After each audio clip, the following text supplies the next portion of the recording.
Welcome, all pregnant families, midwives or birth workers. This is Tracy Anderson Askew, your host for the Transform Your Birth podcast, changing your mind about birth one story at a time. Each week we will be exploring a birth story through the lens of what birth can teach us. I'll be digging deep into each story so you can learn what it is that can change the way a birth unfolds. We can't control birth, but we can influence it. So listen in to find out how. Enjoy. I have for you today Dr Hazel Keedle, who is a Senior Lecturer of Midwifery at Western Sydney University. Hazel has more than 2 decades of experience as a clinician in nursing and midwifery, educator and researcher. Hazel's research interests are vaginal birth after caesarean, birth trauma and women's experiences of birth. Hazel has published a book on her PhD findings called Birth After Caesarean, Your Journey to a Better Birth. Hazel is the lead researcher on the largest maternity experiences survey, the Birth Experience Study. She starts by discussing the 4 factors that will impact the birth experience and how we can create the best possible conditions for birth to unfold. Hazel looked at the experiences of women attempting to have a vaginal birth after caesarean. She assumed the most important part of their experience would be pushing a baby out of their vagina. Instead, what she discovered were 4 important factors that directly influenced how they felt about their birth experience. She then goes on to share with us some of the evidence around the risks of VBAC and the real risks of uterine rupture. She leaves us with some very encouraging advice. This is a fabulous episode for those women planning a VBAC or any woman who wants to appreciate the conditions necessary to have a good birth experience, regardless of what unfolds on the day. So sit back and enjoy this episode. Before we begin, a note from our sponsor. This episode has been brought to you by Transform Parenting, an organisation that provides courses, coaching and community from pregnancy through to the first 7 years of a child's life. Most of the stories you will hear through this podcast are graduates of the Transform Your Birth workshop held in Canberra. Our Transform Your Birth Today course is now available to anyone, anywhere, at any time, and includes all the wonderful wisdom of this course and live weekly catch-ups when you need it with our host, Tracy. For a little taste, please accept our pregnancy gift offer, which contains free the first few lessons and some essential wisdom for pregnancy. The link can be found in these show notes or visit transformyourbirth.com.au. And now for the episode. Hello everyone, another episode of the Transform Your Birth podcast, and I have another expert this week. People who have a deep love and passion in this field. They're the people I like to get on the podcast because, as I always talk about, we're really looking at what moves the needle in birth. And one of the things we haven't had a lot of people talk about is what's called VBACs, or vaginal birth after caesareans. And so I have hunted down and captured the lovely Hazel Keedle. Thank you, Hazel, for being on the podcast with me today. You're welcome. I love coming on and talking about VBAC and connecting with women to think about their options. Yeah. Why don't you give the listeners, Hazel, a bit of your background and how you got to be interested in this area particularly? Sure. So I come from a background of nursing and midwifery. I became a nurse, first of all, worked all over the world doing that. And my granny was a midwife, and she said to me when I was in my teens that I would be a midwife as well. So, and she said that I'd find the right time. She said, you'll get to a point in your life and you'll know that's the time to become a midwife. I'm originally from the UK, and I was over here after traveling through Asia, got to Australia for a backpack visa and never left. And that's a long time ago now, over 20 years ago. Wow. So, I then here working in Australia, I did my midwifery here in Australia and worked in all different areas of midwifery, from big tertiary hospitals to small Aboriginal community-controlled organisations, and home birth as a private midwife as well for many years.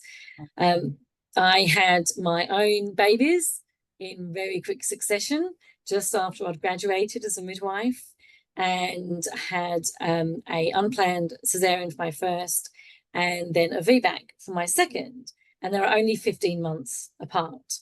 No, that's a lie. 14 months apart. Um, And that's a lie as well. They were 13 months apart. Get it right, Hazel. We're only 13 months apart. That's hilarious. so that's close. I know, very, very close.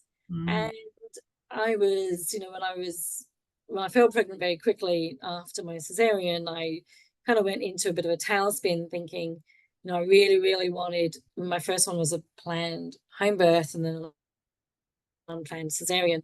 And I really wanted to birth at home. My granny had been a home birth midwife, like it was something I really want to be part of. And I just thought, well, they're so close together. I'm not even going to be supported to have a VBAC. So that's what got me started reading about VBAC and reading research around VBAC for myself, because I felt like I hadn't learned that much in my midwifery qualification about VBAC. So I started learning, and then I avoided all antenatal care. Well, I was going to work as a midwife, so I could just get things checked, like they could check my blood pressure, check fetal heart rates by friends I was working with, but avoided formal antenatal care, and had her through my vagina just 13 months after my cesarean. And I left that birthing experience with a lot of questions, but mainly two. One was, did any other woman feel as fantastic as I did? I felt on top of the world. I felt that, I didn't have a great time mental health wise after my cesarean. And this just healed me. And I felt strong and I felt amazing. But I had to fight during labor. I did transfer into hospital, and I had to fight the doctors and the midwives the whole time. They just wanted to take me around for cesarean. And the other question I had was, how on earth does any other woman do this in Australia? Because I was a midwife and I had my knowledge, and I still had to fight and got treated quite poorly at times. So I just thought, how on earth does any other woman do this, even without that knowledge, or doula knowledge or whatever? Like, how did they do that? So I, with those questions, I continued doing midwifery and having my two little babies very close together. And I then met a formidable midwifery researcher, Professor Hannah Darling, and we met at an event, and it was, it was meant to be. And we got chatting, and I shared my experience, and she's like, you've really got to research this, Hazel. And she sent me a few emails over a year because my babies were only still very young. But I thought, yeah, you're right. I've just got some questions and I want some answers. And that started me off the research journey. I did a master's of research, first of all, and that was on women's experiences of having a VBAC at home. And then whilst that was being examined, I applied for a scholarship to do a PhD full-time, and I got that. Wow. So since then, I have moved out of clinical practice and moved into full-time academia while I was doing my PhD, and I finished my PhD in the same time it would have been if I was still doing that full-time. And yeah, my PhD was illuminating for me. I looked at all women's experiences of planning a VBAC in Australia. I published 5 papers from that, wrote a book from it. And I'm now a Senior Lecturer of Midwifery at Western Sydney University. I run the midwifery programs, both the grad dip and the BMid programs, Bachelor of Midwifery and the graduate diploma, so the 2 different pathways to become a midwife.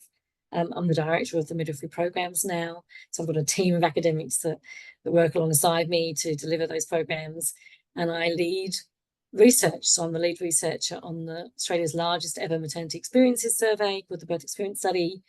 Some of those findings led towards the New South Wales Birth Trauma Inquiry.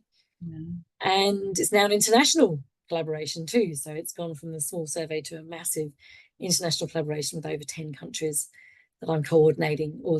They're doing all the surveys in their own countries. So that's basically where I started and where I'm at right now. Wow, Hazel, that's a big story. That's a woman on a mission right there. So I'm so excited to extract some of this, because I know for a lot of women having VBACs, vaginal birth after cesarean, that there can be a lot of fear projected their way. And it's so very difficult to overcome that fear and to really trust in your body and what your body's telling you in any given pregnancy, because every pregnancy is different, to trust yourself to follow the path that you desire to welcome your baby in the best way possible. So one of the things that you like to share with women are the 4 factors that most impact the birth experience, because you've really been exploring that. Do you want to go into those first, and then we'll talk specifically around the VBAC? Yeah, absolutely.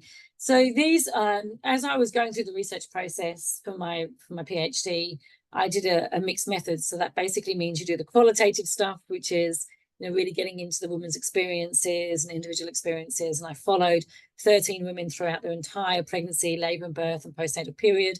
They left little recordings for me after every appointment. So real beautiful audio recordings. It was so rich and interesting. And then I interviewed them all afterwards as well. And then after that, I did a national survey to really explore all women's experiences of planning a VBAC, testing the things that we found out in the qualitative survey, in the qualitative part of the research. And I went into it thinking it was all about VBAC. It was all about pushing a baby out of your vagina. And that was the most important thing. And I came away with it realizing that there were actually these 4 factors that impacted how women felt about their birthing experience, regardless of whether they had a VBAC or a repeat Caesarean. And I think they can be extrapolated and used for any woman's experience. But obviously, you know, as a researcher, I've got to say we've only tested them in the VBAC space. So what they are is the 4 factors are having control, having confidence, having an active labor, and having support. Actually, it probably goes control, confidence, support, then active labor. And each of those 4 factors women can experience positively or negatively. And whether or not they feel that positively or negatively depends on how they then feel. So if they have a positive experience across the control, confidence, support, and active labor, then they're more likely to feel positive about the experience, even if at some point during labor, they had a repeat Caesarean. Yeah. But if they were not if they were feeling negatively on the control, like they lost the control, they were not filled with confidence, they had very poor support, and they were not encouraged or able, for whatever reason, to be active in labor, were more likely to be disappointed with their experience. And there would be more of those women that would have had a repeat Caesarean than have a VBAC. Certainly in my knowledge now that I've published on obstetric violence, you know, I know that, you know, not every vaginal birth is a great experience either. Although I can also now add, I used to just say that, but now I've got the statistics to also be able to say from our own study that vaginal birth, not vaginal birth after Caesarean, because we didn't ask that, but vaginal birth actually is the only mode of birth that decreased rates of birth trauma. So, you know, there was a protective factor of the vaginal birth. So now if I go into what each of those 4 factors actually mean, rather than just the words, because there's a lot of depth into each one of them. Yeah. The first one is about having control. And that's how in control the woman feels that she is about her choices, her decisions, her wishes, and the outcomes.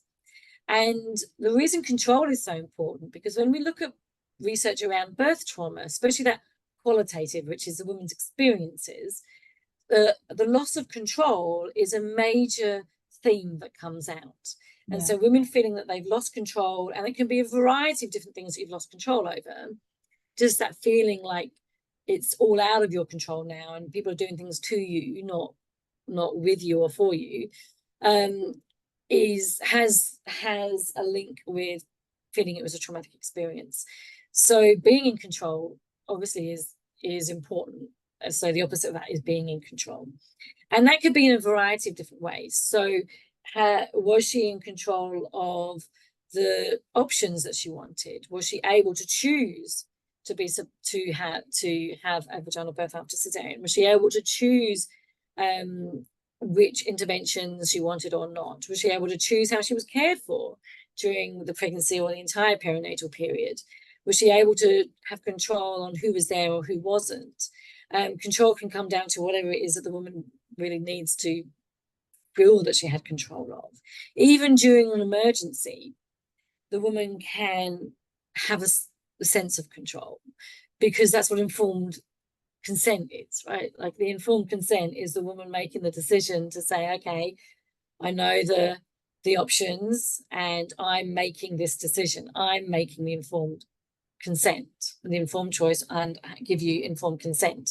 So that's also related to control, which unfortunately we know a lot of women do not end up making informed consent, but maybe a coerced consent instead. That's losing control. So the control factor is really important. The next one is confidence, and then you touched on it a little bit, actually, just in your beginning. The confidence is related to how confident the woman feels in her own body to have a VBAC. Now, that's not easy if you've never had a vaginal birth before. Yeah. And I certainly experienced that. You know, I am a VBAC mum, and to have that confidence when you've never actually done something and potentially there's been failure language about what happened last time. Well, I failed that, so how do I know my body can do this? That's actually very hard. What was more important in the confidence factor was how confident you felt, your healthcare provider felt confident that you could do it, which is a convoluted way of saying it. But basically, if I was a woman planning a VBAC and you were my midwife, if you were saying to me, I completely believe, and I know since you're coming from a childbirth education, this is probably what you would be saying, you know, I really believe that you can do this. I believe in your body. I know that you've got the power to do this. I'm 100% behind you. I'm here next to you. You know, however it goes, I'm there to help support you, but I believe in your ability. Well, I would feel that you've got a lot of belief in me and you've got a lot of confidence in me doing this. So that would build my confidence up. Yeah. But if instead you were saying, you know, why are you even doing this? Like, it's going to be really dangerous. And if you do this, your baby will die if you make this decision. And, you know, last time it said it was because your hips were too small. So your hips are probably not small. You're probably just not made to have a baby. And some cervixes just don't dilate. And some babies are just really naughty. And you're using all that kind of negative language. And I really just don't think you can do this. And why don't you just book that elective cesarean? Then you can choose when to have it. You know, you can book all the timing, but I just don't think that your body is made to birth. Now, that is not going to fill me full of confidence. I'm going to be thinking, well, what? Like, how am I going to go for this when you don't even believe in me? In the book, I use a different analogy. I use the analogy of the coach. And so, you know, this is an Olympic year, but I wrote the book when it was the last Olympics, actually. And so it was an Olympic year then.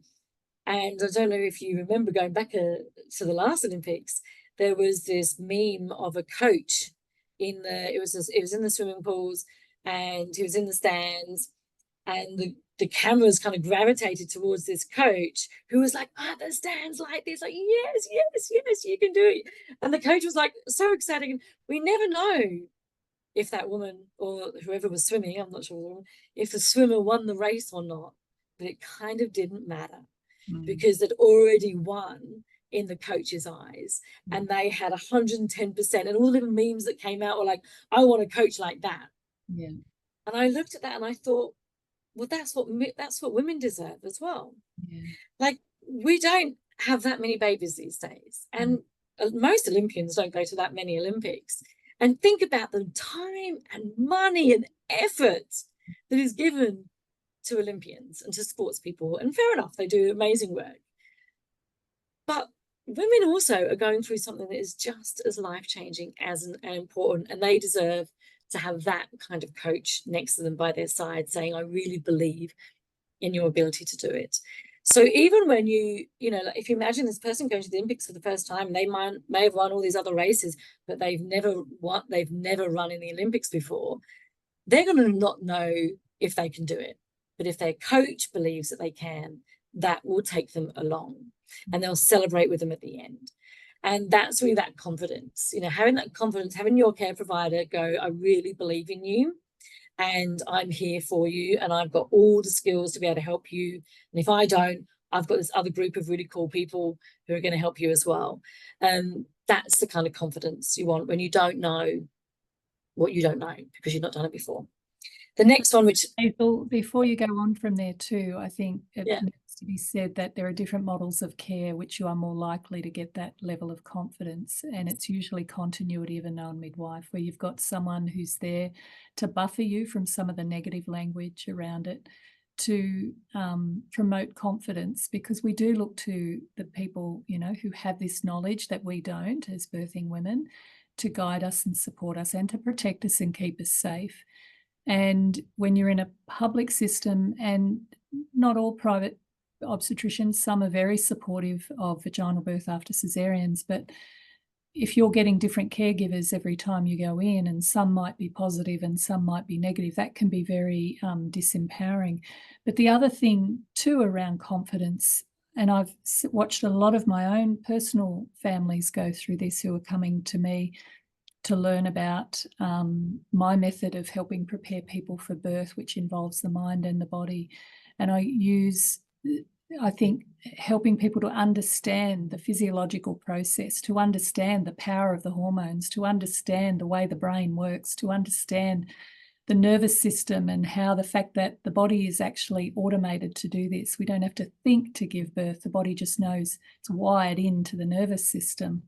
When you start to introduce new information and understanding about it, women can step more confidently into their belief that they can do it, regardless of potentially of who's around them, always knowing that they can get ambushed or hijacked if they're not careful. But it's that new information and understanding on a deeper level the way the body works, and then how to harness the superpower of the mind.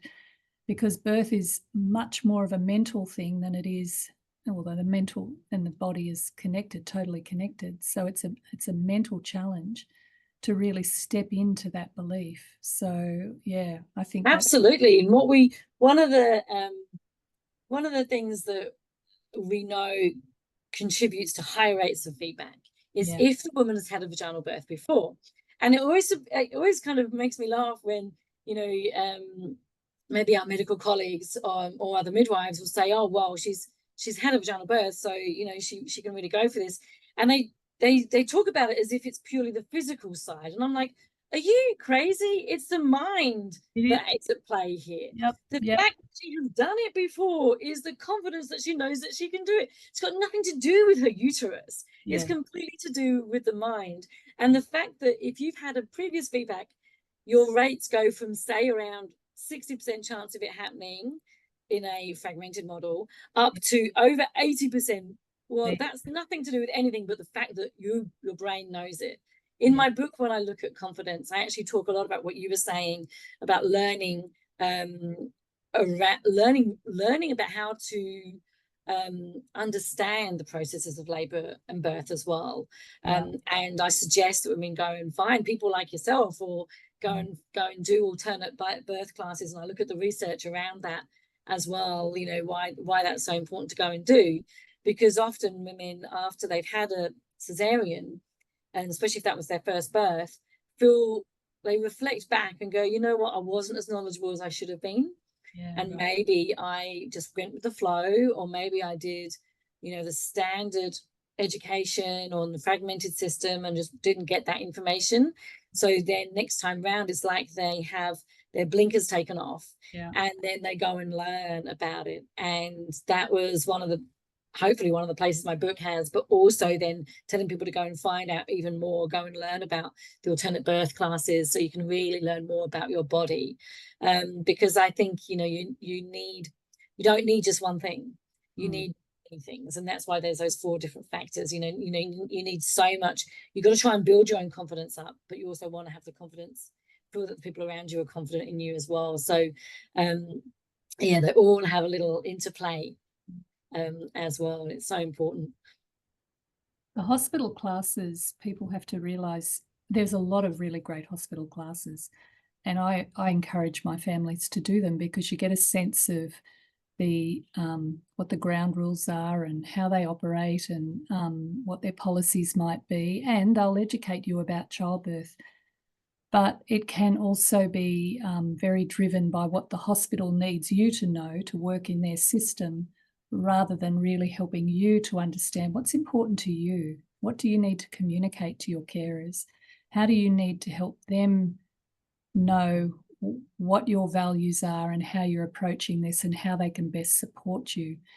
And that isn't always a process that is followed in hospital classes, because they're often busy doing, you know, getting you to know what they need you to know to be in. Well, there's it's about time for a complete review of antenatal education.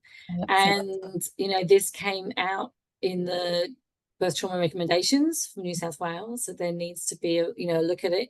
And it's not about learning more around all the complications. It's not about that, but it is actually realizing that there's a big divide. But also, and I've been on a research team that's looked at this, you know, the impact that COVID had meant that a lot of hospital classes were no longer happening, and they have either outsourced them or stopped them altogether, and they haven't always picked them up again. So, and they're not equitable. You know, not everyone is getting them for free, and not everyone has access to them in their own languages, or that are specific to their own group. So certainly there's a lot of work to be done in that area, and there's always more that we can learn. You know, I've been a midwife for many years, and there's always more I can learn. If I can learn more about labour and birth, then every woman can. So there's always more, and I would learn every single time I went to a birth. And I always love to be proven wrong. You know, I'd always think, well, this never happens in labour, and then I'd see it. Well, this never happens at this stage, and then I'd see, you know, they'd say, oh, women lose their appetite, you know, right at the end of their labour, and before they go into second stage. And then I had one woman who wanted a 3-course meal and then pushed a baby just before she went into pushing stage. But you know, it's like, okay, well, that one went out the window. It's one of the things I loved about. Oh, I love that. Mother Nature shows us differently. I know, it's like, well, every single time I thought something, there'd be something different. So tell us about support now. Yeah, so that next factor is support, and I've kind of touched on it a little bit, saying that you want to have support people around you that are confident. But, and you mentioned it before with models of care, is that looking at what does good support mean for you from the healthcare provider. Now, we did in the survey results that I published, we actually compared these 4 factors against the different models of care that were out there, and the ones that we looked at was standard care, which is fragmented in nature, seeing someone different every time, continuity care with a doctor, which in Australia was predominantly a private obstetrician, and continuity care with a midwife, which in this study meant it could include midwifery group practice, so through the public system, or privately practicing midwives through the private, not private healthcare, but private midwives. So that's how we looked at them. And certainly women who felt higher on that support had that continuity. You know, they had a relationship that was based on trust and equity and time. One of the things we looked at in the survey is I asked women, how long did you spend at your appointments? Now, we know that for the majority of us in Australia, we have spent time getting to know the person that we might be spending a very long part of our life with. I won't say a lifetime, because that doesn't seem to happen as much these days, but you know, the person that you're going to commit to and maybe have a family with, you've generally got to know them a little bit beforehand. You know, you've gone on a few dates, you've spent time with them developing a relationship. And anything from, you know, 1 week to years you spent getting to know them before committing your life with them. Now, the importance of time is that you can develop a relationship, and the benefit of continuity of care is that it's relationship-based care. It's not just the fact that you're seeing the same person. What does that mean? It's because you've developed a relationship. And I was a continuity of care midwife for, well, pretty much all of my midwifery clinical career. And so that relationship develops. The relationship isn't always everything you hope it to be, because, you know, there's people are different. But it's about getting to know the woman. Now, if you've only got a 10-minute appointment, and then you're not going to get to know as much about your healthcare provider, and they're not going to get to know as much about you, than if you're seeing someone for over an hour at each appointment. And you might be listening to this and thinking, who on earth would be spending more than an hour with me? Like, I've only ever gone in for 10, 15 minutes. I've had to wait over an hour to be seen, but then it's really quick. They take me in, they do my blood pressure, they say, is everything okay? Yes, it's okay. They listen to my baby, and then I'm out. And you might think that is the norm. Well, I'm here to tell you that doesn't have to be the norm. With consultative care with a midwife in the hospital system, that was round about half an hour to 40 minutes per appointment. In the home environment, well, it was well over an hour. And I used to be the only 2 or 3. Yeah, exactly, like well over at the minimum. And I used to be a home birth midwife in a regional location, so I would often have to drive 2 or 3 hours to even get there. There's no way I'm just there for 10 minutes and leaving. I want at least 2 cups of tea and a good chat and a bathroom break before I'm going to go on the road for another few hours. So it is about really getting to know the woman, getting to know her environment, getting to know how she ticks, how she copes with different things that happen during the pregnancy, getting to know her family. How is the relationship that she has with her significant people, getting to know her kids if she's already got kids there, getting to know the kids because I was their midwife and now I'm the midwife for the next one, like getting them involved in stuff. It's a very different type of appointment, and that's where you see relationship building.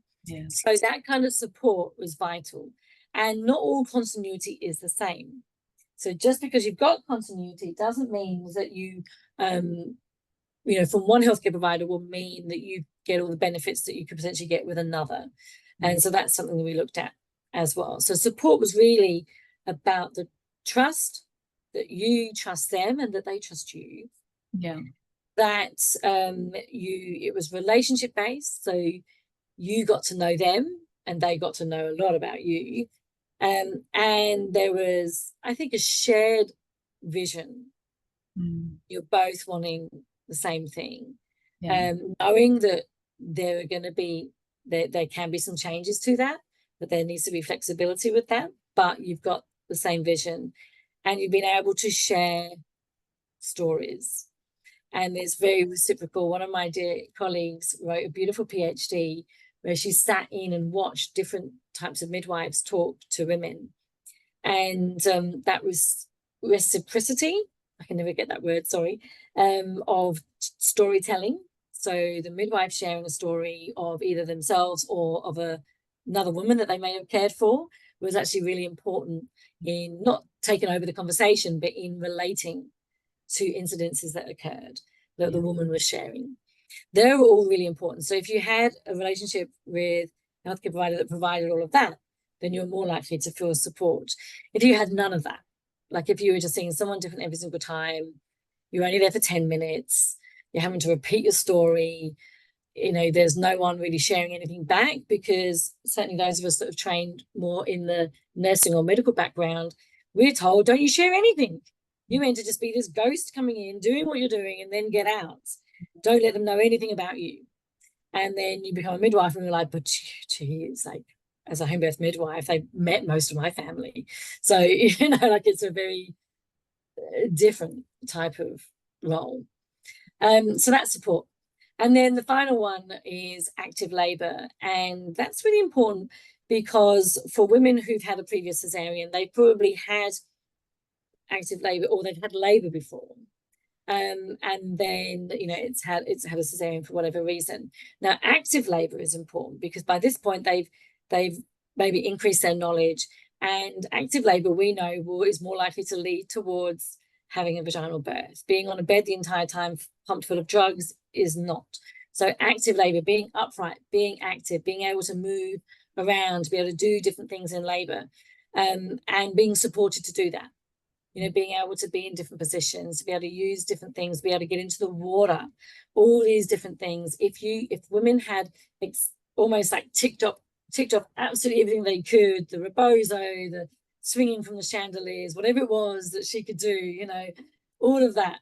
And then at some point she had a repeat caesarean, then there was less regret. It was like, well, I tried everything. And then just for this last little bit, I needed some extra support and felt better about it than, having, and I still remember doing this interview with this woman actually in my office right here. And she said, I was set up to fail from the very beginning because I had to be induced.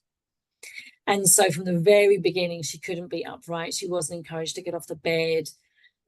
She was, strapped to things. She was actively discouraged to be active and not supported at all. So when she had a repeat cesarean, she just felt cheated by the whole system. That, what if she had done this? What if she had done that? What if she had been allowed to do this? So there was a lot of more negative feelings around it. And then obviously there'll be a lot of people who have active labour and have a VBAC and, feel that they were able to, being upright and active, is going to set the woman up in the most likely to be able to have a vaginal birth. And to be able to respond physiologically and organically to what that labour's telling her to do. Because when women have the freedom to move, they typically assume positions and they do things that support the descent of the baby. Oh, absolutely. It's one of the things I used to love about being at home and watching women in water. Yeah. You would see them do these like amazing stretches and positions you wouldn't be able to do on land because they wouldn't be quite so mobile, to do all these different things. And you'd just be sitting there and thinking, oh my gosh, I just wonder what, the baby's just sending some messages up and the body's listening, and it's just kind of helping that baby rotate its way down. Yeah, there's such an intelligence to the system. So, Hazel, we do know that it can be very difficult for women who want vaginal birth after caesareans to push through any sort of resistance from care providers around this, or other people's opinions. It can be family, all sorts of people. And the fear that gets projected, what does she need to know from an evidence point of view? And how can she, arm herself with some good solid facts around this to support her in her confidence and decision making? Absolutely. So in my book, in the chapters before I go into the 4 factors, I go into all the evidence and look at, really look at the different types of, the different types of mode of birth, the decisions around that, and the evidence around that. And the threat that most women get told about is the risk of uterine rupture. However, they're often not told about the risks of repeat caesareans. And I do go into that in my book, because how can you make an informed decision if you only know about the risks of one mode of birth and you don't know about the risks of other modes of birth? So I go into that, into quite a lot of detail in there. But when it comes to uterine rupture, I do really believe that women need to be armed with that knowledge, because the wording can be so emotive and coercive. And I wrote a whole paper on the coercive tactics that are used for women who are planning a VBAC, and they were all used from it's like this diamond. So underneath was like all the negative coercive control tactics, and then above were was the respectful maternity care. In fact, the paper was called From Coercion to Respectful Maternity Care, and I really compared all these different behaviours that happened with interactions with healthcare providers. But if we look at the negative ones that happen, it can start from just not having a belief in birth, or a belief in the value of vaginal birth. So, questioning like, well, why would you want to do that? Like, that sounds so unsafe, or why would you want to go through that horrible labour that you went through before? And just not valuing the importance of vaginal birth, which is so important to women. In the survey, I asked women why. Like, why did you want to plan for a vaginal birth? And the biggest thing that came up, the biggest category that came up, was to experience birth. Like, it was just that innate ability to experience it. Then there were other more practical things like a quicker recovery, being able to pick up my kids after, being able to lift them, being able to drive, all those kind of practical things that women we need. But that the one that had the most comments was that we'll need to experience it. So people saying not to experience it was really negative, all the way down to using coercive comments such as, if you plan for a VBAC, I'll report you to Child and Family Health Services. If you go for a VBAC, your baby will die. And so when I talk about uterine rupture in the book, it's not fearful, it's just explaining the facts. and it's looking at a really large study that came out in 2019, which was a 10-year multi-center trial of over 2.5 million women, of which there were only 800 or so uterine ruptures that occurred, making it a 0.2% uterine rupture rate.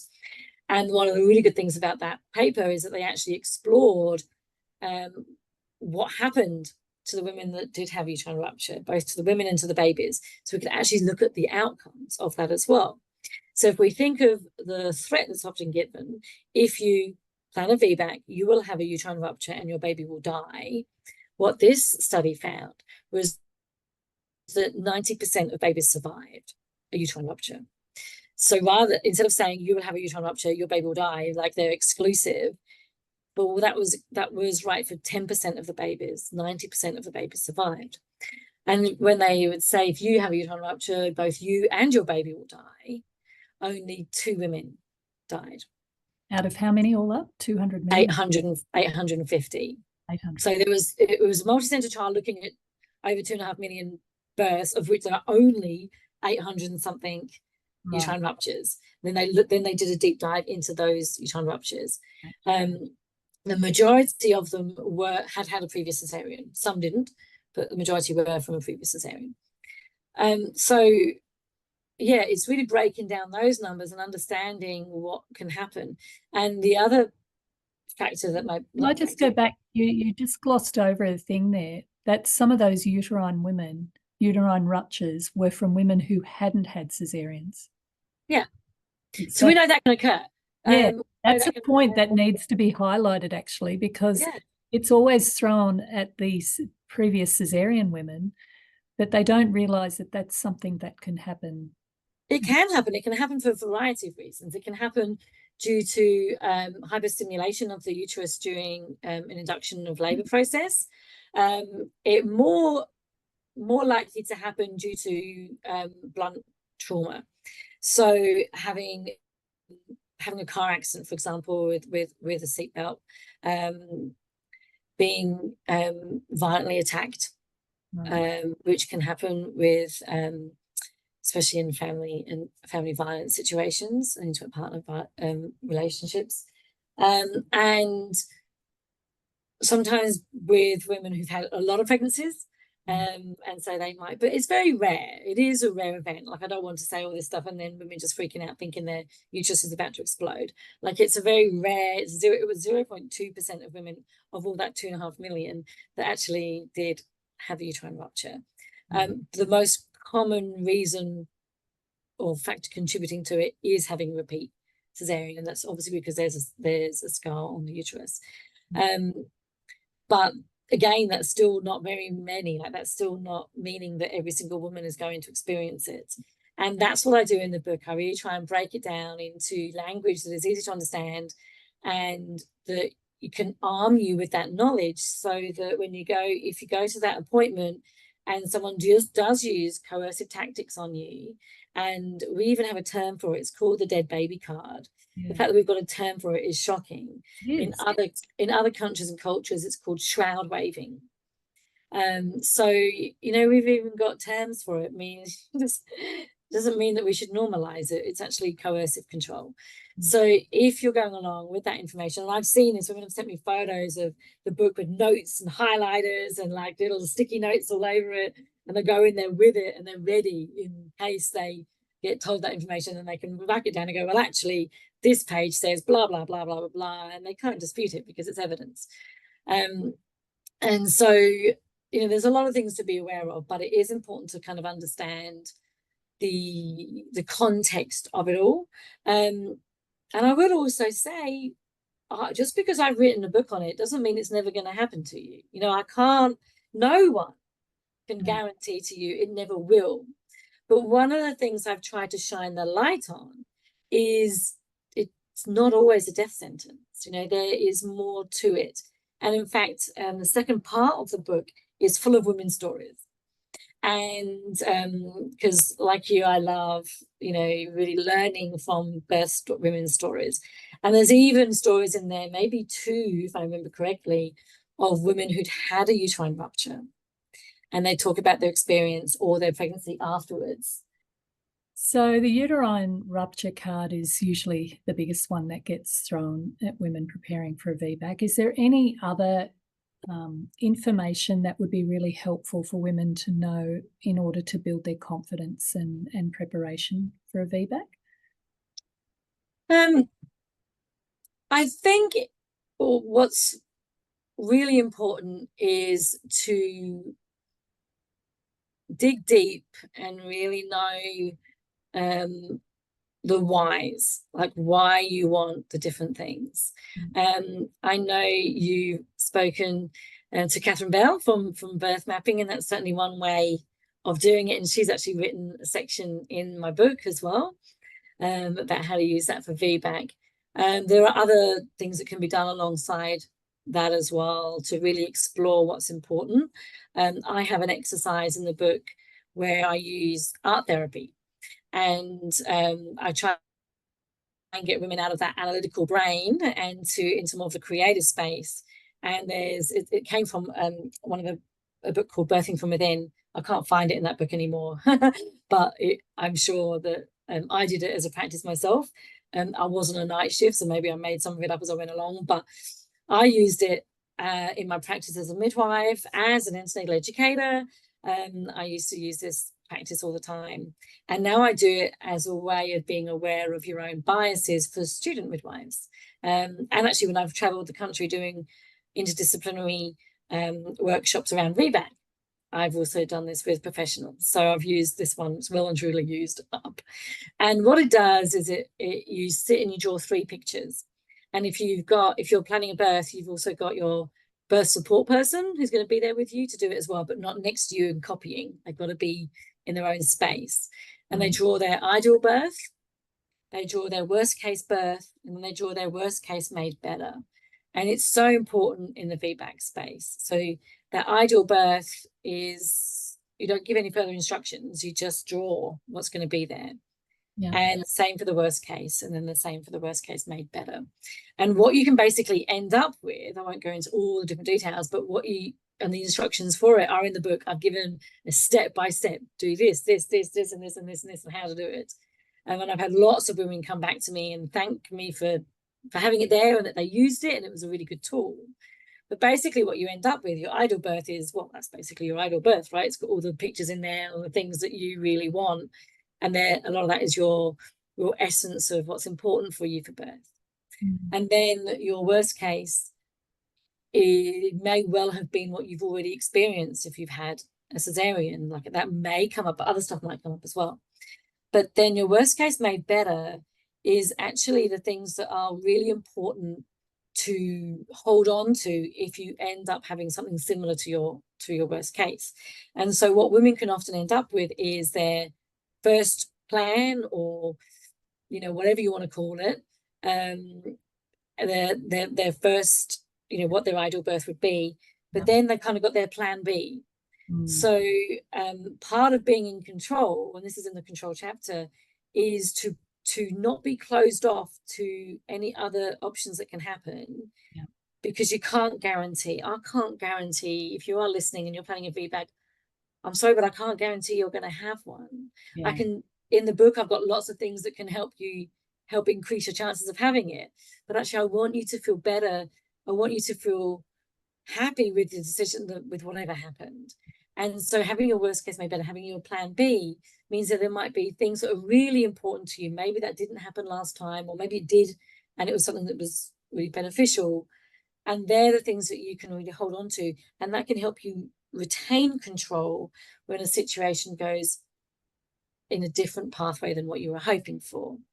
And that's something I think is really important, to have the vision of, what is really, really important to you when you're planning your birth, and what things would be also really important for you if things weren't going to plan, and that you could then hold on to, and to verbalize those so that people are aware. Yeah, I think that's something to really take hold. And if you're unsure how to do that, I've got all the steps written out on how to do it. Hazel, thank you for bringing that piece out, because like we can go in armed with the evidence, and we can have these intellectual conversations about risk assessment and all of this. But at the end of the day, more and more I'm encouraging women to do the inner work of preparation, and the inner part of us, the mind, getting the mind online. That is a perfect example of harnessing the mind in a powerful way by creating a vision of something to move towards, but also having a plan B, worst case scenario, but worst case scenario made better. That's what your subconscious mind needs to know. It needs to have a game plan, because we know that we can't control this process. We can influence it, but we can't control it. And so we've got to find ways of helping to bring all of us online to step into the birthing room with a sense of confidence and clarity about what's important to you, getting your partner to communicate those things to the caregivers, whoever you end up with on the day, and to potentially identify what are the things in your own mind, in your heart, that could get in the way of you being able to move towards that vision forward, whether it be fears, whether it be previous experiences, projections you've had to face with your caregivers or other people in your circle. Doing that inner work is the key to unlocking your physiological potential. And I suspect it communicates powerful things to your baby as well, because your baby's going to play a role in that. There's this lovely connection between you and the baby. You're doing a dance into life. You're helping that baby transition into the other side of life. And if we don't do some of that inner work, we could be missing one of our greatest superpowers, which is the power of the mind, but also the heart and the soul, that we get online and bring it all into play. So Hazel, thank you so much for bringing that. And you've done a wonderful job of helping us to understand the ingredients that can really create the right conditions for us to be able to do that, to dismantle some of the myths around VBAC. Is there anything else you'd like to share with us before we clock off? Oh, no, I don't think so. I think we've all just got so much to learn. And when women are reflecting on their experience and what happened, I just want to lift any guilt. Yeah. You were most likely a product of a system that really right now, with a fragmented model, is setting you up to be part of that system, and it's not always set up to be caring for you individually. I have a bit that I loved writing about, which is about feminism and healthcare and the patriarchy, and to explain all of that, to understand that there's been a long history to lead to where the maternity care system is, and you're not at fault. And then I try and equip women to dismantle that, and to then be able to feel better about their birth experience. Women can have, regardless of the type of birth they've had the first time, especially for women who've had a caesarean, you can have a better birth. And regardless of how you have that baby, you can feel better about it. You can feel empowered about that decision. And birth matters. You will remember it forever. So be mindful of that, and put the energy and the effort and the importance into preparing and being ready, and knowing that it's part of a really important life process. It is. It does matter. Thank you. Absolutely. It's not the type of birth that matters. It's what gets activated in us as women. And I think at a very deep level, I can't say all, but a lot of women have this sense that there's something greater at play, and they want to unlock and see what comes out of them in that space. They know that on a very deep level, it is a transformation, and that unlocking is part of what labour helps us to do, birth helps us to do, and caesareans can help us to do, when we bring more of ourselves into that online and into that experience with choice and confidence, the right support, and the ability to ask for what we need. So thank you so much, for being with us, Hazel. I'm so grateful to have such a heavy hitter like yourself on the podcast. You go out and keep doing that wonderful work you're doing. We should all be grateful to people like Hazel who demystify and pull apart and dissect some of the myths around this space. And that way, when we do ask for what we want, we're well and truly armed with some good, solid information. So have a great week, and we will be with you again next week. Bye for now.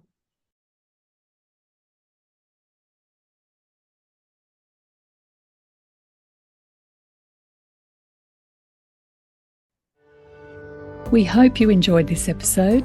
Please subscribe and share this podcast. This episode has been brought to you by Transform Parenting, an organisation that provides courses, coaching and community from pregnancy through to the first 7 years of a child's life. It is a place where you can learn, get support and grow into your role as a parent. Why not take advantage of a special gift for all pregnant women at